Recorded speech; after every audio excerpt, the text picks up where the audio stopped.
This is my third talk on the issue of Australian independence and armed neutrality for Australia. And this particular talk today will concentrate on the issue of Russia.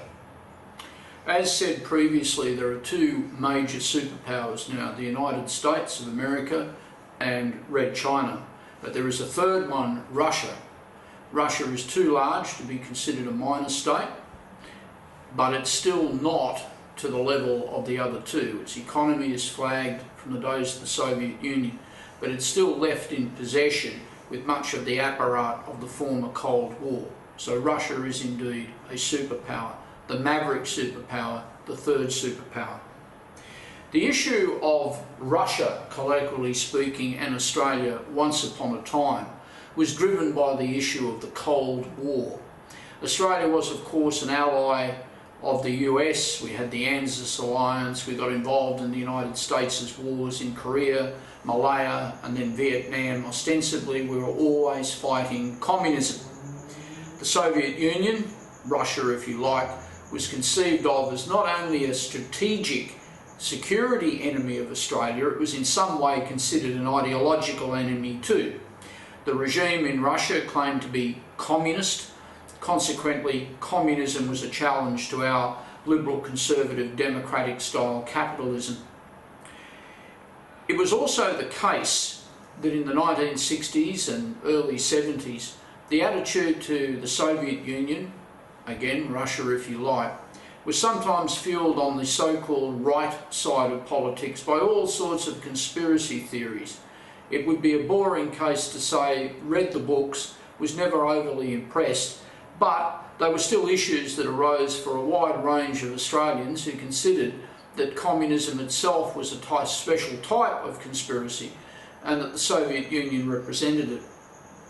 Throughout the 1980s, of course, the Soviet Union weakened and it disappeared as a state in 1991. Russia inherits, as said, much of the apparatus of the Cold War Soviet Union, but on a smaller scale.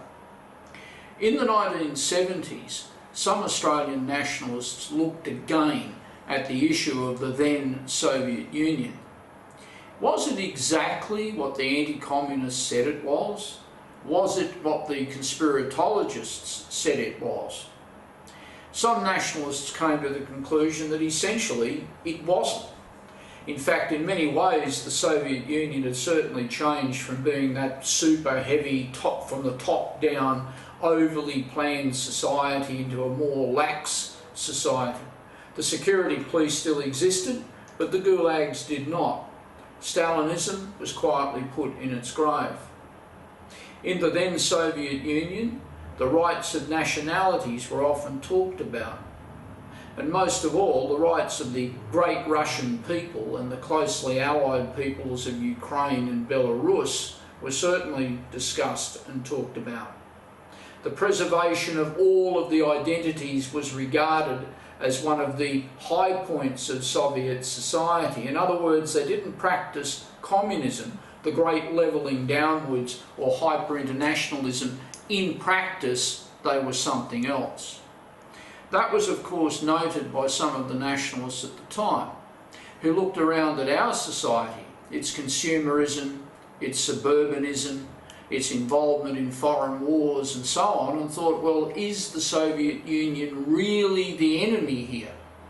Certainly, the Soviet Union would run its spies and interfere in different parts of Australian politics. That's well known, from the days of the Petrov conspiracy down to things inside the Australian Labor Party in the 70s and 80s. These things were just, well, the norm, weren't they?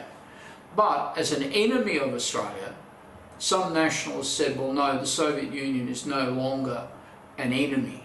It's a nuisance if it interferes, but enemy, no, it's not. What was the enemy?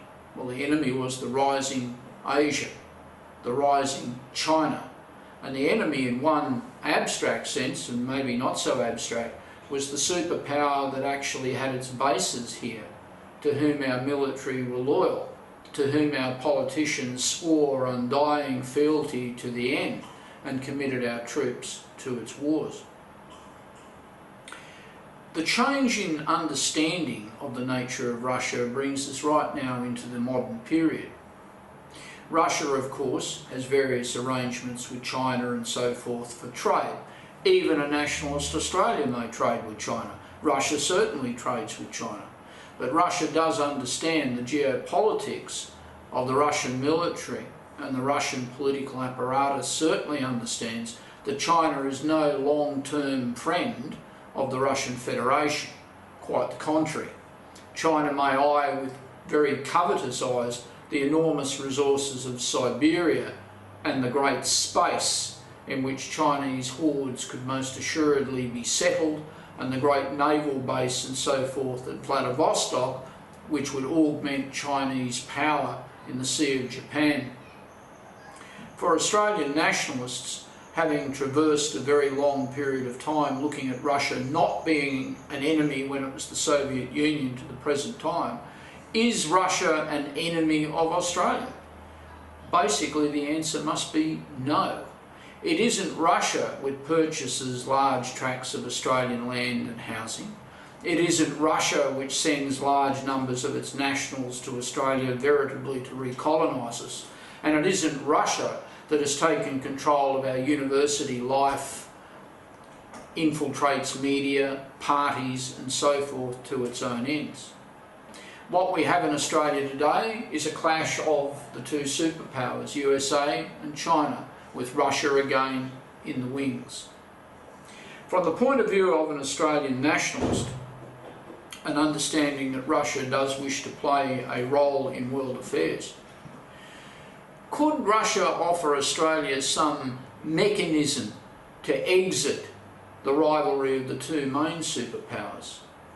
This is a heretical question. From time to time, liberal hierarchs in particular speak of Russia being this security threat, and they might talk of Russian interference in Australian politics or so forth. Really, it's essentially a game that keeps them on side with their friends in the USA. Could Russia be of service to Australia in exiting this world of the two superpowers? Let's have a look at American history for a moment. Go back over 240 years to the American Revolutionary War. There would have been no American Democratic Republic and no American nation had George Washington not entered into arrangements with autocratic Spain and then autocratic France to challenge Britain on the high seas so the American Revolution would be successful. Stranger things have been known to happen in politics. At the very least, some Australian nationalists might say that a tilt in the Russian direction is certainly not a treason, nor betraying Australian independence and its essential quest for armed neutrality. It's simply a recognition that it is a world of three superpowers. Australia, by way of trade, has something to offer Russia, and in terms of being a geopolitical counterweight in the Southern Hemisphere to the USA and China, again, Australia has something to offer. Should any Australia of the future, a nationalist Australia, compromise its independence and its freedom with Russia? Certainly not. But it's simply a recognition that in politics it's sometimes necessary to take the tilt. We saw that only recently in the Syrian war, where rivals perhaps made up when the United States withdrew its forces from Syria. We see different secular forces coalescing on the battlefield to fight larger enemies. Australia requires resources to challenge for independence. Particularly with China, we may be confronted with armed assault. Australia needs access to arms, and Australia needs access to diplomatic support in order to ensure that Australia is not submerged by China. And ditto, removing the regime of the New World Order, which clearly and obviously considers Russia to be one of its enemies. There's no doubt about this. We've only got to look at the history of Russia since the advent of Putin in the late 1990s to appreciate that Russia has not been regarded in any way as an open slather for the New World Order. It has been considered an enemy. So let's sum up. We certainly have a world of three superpowers, with one a maverick superpower, and it will probably stay that way after the term of President Putin ends. This maverick superpower has access to some things that a future nationalist Australia may indeed require. In the pursuit of our independence and our essential armed neutrality, there's no doubt that a friendly tilt, and tilt only, towards Russia would serve that goal. In my fourth talk, I'll talk further of Asia, China's role in Asia, and the challenge to Australia in Asia. Thank you.